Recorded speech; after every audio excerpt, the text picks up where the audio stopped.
Kahit Miyerkules Santo, hindi pa rin napigilan ang ilang transport group na magprotesta sa opisina ng tatlong malalaking kumpanya ng langis. Ang detalye nito sa Express Balita ni Jess Caduco. Kutang pa ng 3 piso ang kailangang i-rollback ng mga kumpanya ng langis sa presyo ng diesel at iba pang mga produktong petrolyo, kaya sinugot ng transport group na Pasang Mazda at Piston ang mga tanggapan ng tatlong malalaking kumpanya ng langis kanina sa Makati. Pinuntahan ng grupo ang tanggapan ng Chevron, sunod ang Shell at Petron. Karga ang cruise na sumisimbolo sa tatlong mga kumpanya ng langis, umano'y nagpapahirap sa taong bayan. Nareripaso din ng mga ito ang oil derogation, pagpapababa ng mga spare parts at mga penalty sa paglabag trapiko. Kahit Miyerkules Santo, tuloy po ang aming pakikipaglaban sapagkat naghihirap ang ating Panginoon, naghihirap ang mga tsuper, naghihirap ang transportasyon.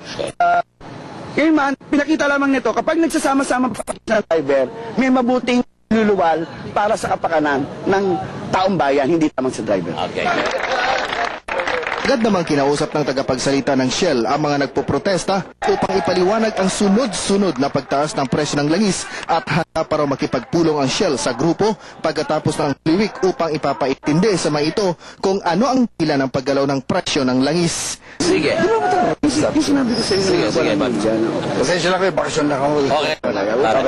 I'm waiting time para pag-usapan natin. Para sa kapakanan ng transport. Thank you. Hindi naman. We've been very consistent. Every week, ginagawa namin yung pressure namin. So last week, since the prices of fuel products went down, we reflected that in local prices. Yung week po Hindi naman umano titigil na magpoprotesta ang Pasang Mazda at Piston sakaling hindi maibigay ang nilang kahilingang rollback. Ako si Jess Caduco, nagbabalita, Express.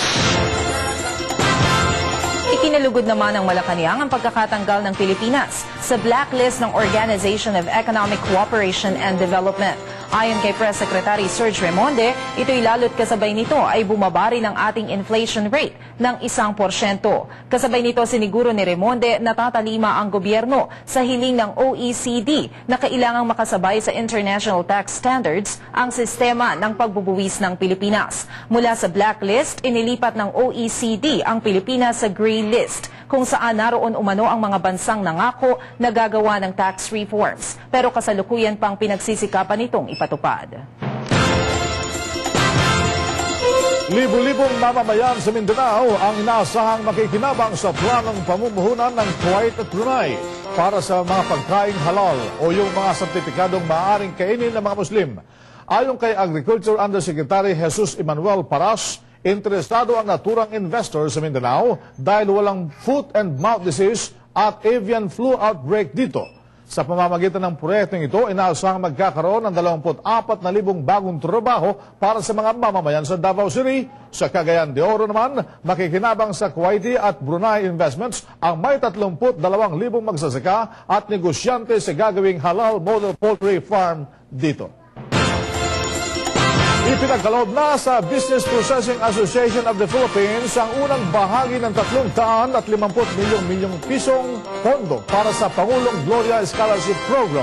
Layunin ng programa na i-sponsoran ang training na mahigit 60,000 mamamayan na nais magtrabaho sa BPO sector. Kasabay nito, sinabi ng BPAP na mas palalakasin nila ang kanilang training programs. Anila, bukod sa mahusay na pagsasalita sa wikang Ingles, hahasain na rin sila ngayon ng ang soft skills na lubos na kakailanganin ng mga aspiring call center agents. Ang soft skills na ito ay ang kakayahang makinig, mag-analisa at makibagay sa kultura ng taong kinakausap. Isang uri ng panata ng mga Katoliko ang pagbabasa ng pasyon tuwing Semana Santa. Pero sa paglipas ng panahon ay dumaan na raw sa mga pagbabago ang tradisyong ito. Yan ang Express Balita na hatid sa atin ni Marian Alivio. Katoliko ang pabasa. Ito ay isang pamamaraan para isabuhay ang pagpapakasakit at pagkamatay ni Hesukristo sa krus sa kasalukuyang panahon. Kadalasang ginagawa ito sa pamamagitan ng pag-awit. Karaniwan din na mapapansing puro mga nakatatanda lamang ang sumasali rito. At para naman mahikayat at maging mas kaaya-aya ang pabasa para sa kabataan, may naglilitawan ng iba't ibang estilo sa pagkanta nito. Meron ng kumakanta sa estilong pop. May mga ginagawa na ring rap o hip-hop ang pabasa. Para sa mga debotong Katoliko, wala namang masama kung gagawa ng bagong estilo sa pabasa.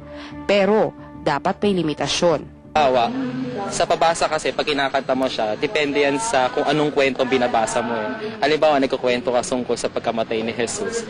Tapos, ikakanta mo ng parang masaya ang dating. Parang hindi naman maganda ang level, no? Di ba, halimbawa, pagkakanta ko ng love song, kakanta ako ng medyo pang broken heart na kanta, broken heart yung tono ng kanta. Kung kakanta ko ng masaya yung tono ng kanta. Para naman sa language and culture professor na si Jovi Peregrino, hindi rin masama kung anong estilo ang gagamitin sa pagkanta ng pabasa. Ang pinakamahalaga pa rin aniya ay ang maunawaan ito ng kumakanta na magbibigay daan naman para magbigyan din ng pagpapahalaga ang naturang tradisyon. Batid daw kasi niya na pabago-bago ang panahon, pati na ang pangangailangan ng tao. Kabilang na anya rito ang mga pamamaraan kung paanong mas maisasabuhay ang mga pamana ng kultura gaya ng pabasa. Kung ikaw naman ay nagrarap dahil mas nararamdaman ng puso mo yung sinasabi ng pasyon, eh di doon ako sa rap. Kasi ako ay isang bagong bata na hindi ko makanta yung luma at pag kinanta ko ay nagiging artificial sa pagbasa ko. Ako si Marian Alivio, Nagbabalita Express. At yan ang mga balitang nakalap ng IBC News and Public Affairs. Ang ngalan po ni Precious Hipolito Castelo, ako po si Maricel Halili. Ako naman yung katutong Bing Formento. Pansamantala kaming namamaalam at magbabalik sa Lunes, alas 4:30 ng hapon dito lang sa IBC 13. Mga katoto, mahalin po natin ang bansang Pilipinas. Happy weekend po.